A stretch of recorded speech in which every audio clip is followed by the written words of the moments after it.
नमस्कार। धोरण 8 विषय हिंदी चैप्टर 5 सवाल बालमन के जवाब डॉक्टर कलाम के स्वाध्याय। क्वेश्चन 1, निम्नलिखित प्रश्नों के उत्तर दीजिए। 1, पढ़े हुए से देखा हुआ ज़्यादा याद रह जाता है, क्यों?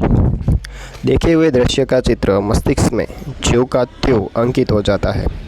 पढ़ने से केवल मन में काल्पनिक चित्र बनता है। कल्पना में वह सच्चाई नहीं, देखा हुआ देर तक याद रह जाता है।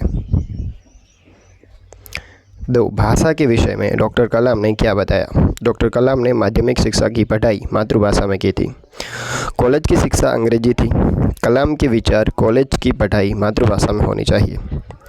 इसका कारण ये है कि विद्यार्थी अपनी मातृभाषा में सोचता है, इसलिए मातृभाषा में ही आसानी से प्रकट कर सकता है।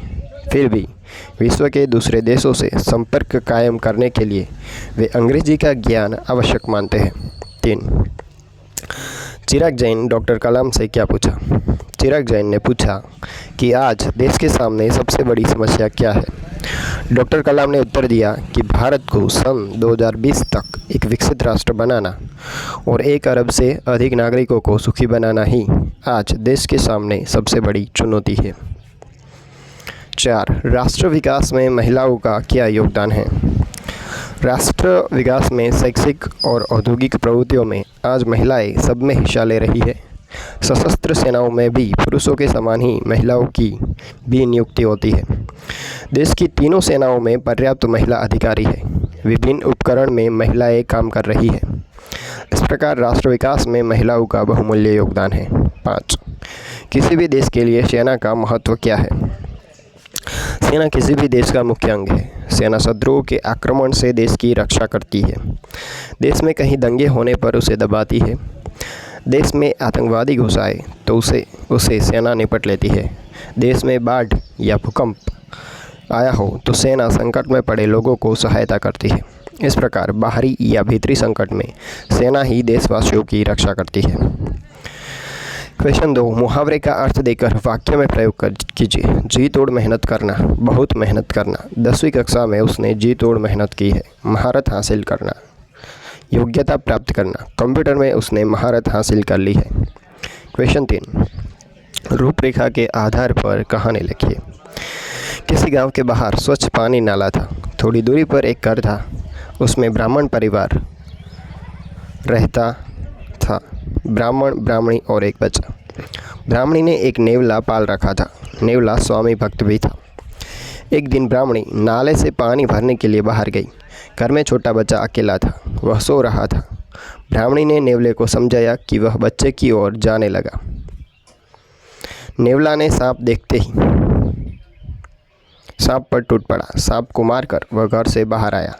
उसी समय ब्राह्मणी पानी भरकर लौटी। उसने नेवले का मुंह खून से लथपथ देखा। उसने सोचा कि नेवले ने उसके बच्चे को मार डाला। वह संयम खोकर बाहर आई। उसने पानी से भरा घड़ा नेवले पर पटका। नेवला वहीं ढेर हो गया। ब्राह्मणी ने जब घर में जाकर देखा तो उसका बच्चा सो रहा था। उसके पास मरा हुआ सांप पड़ा था। यह देखकर ब्राह्मणी सारी बात समझ गई। अपने बालक को बचाने वाले नेवले को मार डालने का उसे बड़ा दुख हुआ। सीख, बिना सोचे समझे कोई काम करने से पछताना पड़ता है। क्वेश्चन 4, मातृभाषा में अनुवाद कीजिए। हमारे लिए संसार में सबसे अधिक मूल्यवान हमारा शरीर है। शरीर के द्वारा ही हम सभी काम करते हैं, इसलिए शरीर का स्वस्थ रहना बहुत ज़रूरी है। शरीर को स्वस्थ रखने के लिए व्यायाम करना आवश्यक है। व्यायाम से शरीर मजबूत और सुडौल बनता है। अंग अंग में स्फूर्ति आती है। शरीर में आलस्य नहीं रहता। આપણા માટે સંસારમાં સૌથી વધારે મૂલ્યવાન આપણું શરીર છે। શરીર દ્વારા જ આપણે બધા કામ કરીએ છીએ, માટે શરીર સ્વચ્છ રહે તે ખૂબ જરૂરી છે। શરીરને સ્વચ્છ રાખવા માટે કસરત કરવી જરૂરી છે। કસરતથી શરીર મજબૂત અને સુડોળ બને છે। દરેક અંગમાં સ્ફૂર્તિ આવે છે। શરીરમાં આળસ રહેતી નથી। તો અહીંયા વિડીયો પૂરો થાય છે। ચેનલ પર ભણવા સિવાયના કાગળકામના, આર્ટ એન્ડ ક્રાફ્ટના વેસ્ટમાંથી બેસ્ટ વસ્તુઓ બનાવવાના વિડીયો પણ અવેલેબલ છે। તેના પ્લેલિસ્ટનું નામ છે science experiment art and craft. તમે જઈને ચેક કરી શકો છો અને જો પસંદ આવે તો ચેનલને સબસ્ક્રાઈબ કરી શકો છો। ધન્યવાદ।